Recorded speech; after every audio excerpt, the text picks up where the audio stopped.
ಹೊರಗಡೆ ಒಬ್ಬ ಇರಿ, ಅಲ್ಲೇ ಹೇಳಿ ಆಚೆ. ಒಳಗಡೆ ಒಬ್ಬ ಇರಿ, ಹೊರಗಡೆ ಒಬ್ಬ ಇರಿ ಬಾಗಿಲಲ್ಲಿ.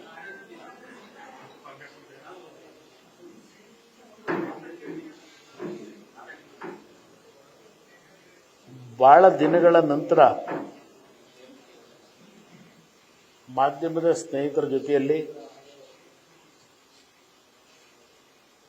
ರಾಜ್ಯದಲ್ಲಿ ನಡೀತಾ ಇರತಕ್ಕಂಥ ಹಲವಾರು ಪ್ರತಿದಿನದ ಬೆಳವಣಿಗೆಯ ಬಗ್ಗೆ ಈ ದಿನ ತಮ್ಮೆಲ್ಲರ ಜೊತೆ ನನ್ನ ಭಾವನೆ ಹಂಚಿಕೊಳ್ಳಲಿಕ್ಕೆ ತಮ್ಮನ್ನೇನು ಆಹ್ವಾನ ನೀಡಿದ್ದೇನೆ. ಬಹುಶಃ ತಾವೆಲ್ಲ ಗಮನಿಸಿದ್ದೀರಿ,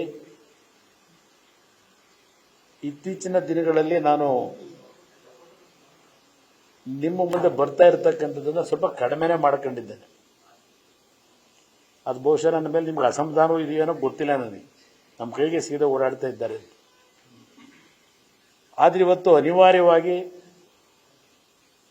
ನಿಮ್ಮೆಲ್ಲರ ಜೊತೆ ನನ್ನ ಭಾವನೆಗಳನ್ನು ಹಂಚಿಕೊಳ್ಳಲೇಬೇಕಾದಂಥ ಪರಿಸ್ಥಿತಿ, ಈ ಸರ್ಕಾರದ ಕೆಲವು ನಡವಳಿಕೆಗಳು ಇವತ್ತು ಆ ಒಂದು ವಾತಾವರಣಕ್ಕೆ ದೂಡಿದ್ದಾರೆ ಅನ್ನೋದು ಪ್ರಥಮವಾಗಿ ನಾನು ತಮ್ಮ ಮುಂದೆ ಹೇಳಲಿಕ್ಕೆ ಬಯಸ್ತಾ ಇದ್ದೇನೆ.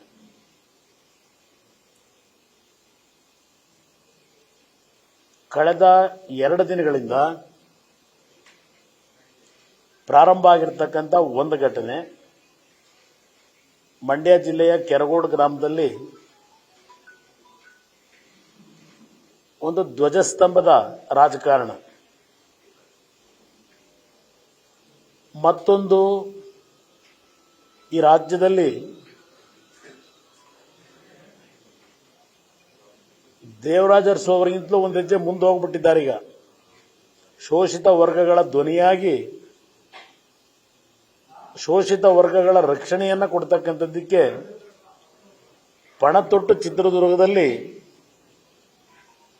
ವಿರಾವೇಶದ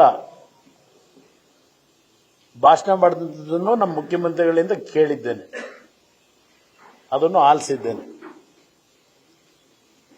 ಪ್ರಥಮವಾಗಿ ಮಂಡ್ಯ ಜಿಲ್ಲೆಯ ಕೆರಗೋಡಿನ ಬಗ್ಗೆ ಹೇಳೋದಾದರೆ, ಬಹುಶಃ ನನಗೆ ಬರೋದಕ್ಕಿಂತ ಮುಂಚೆ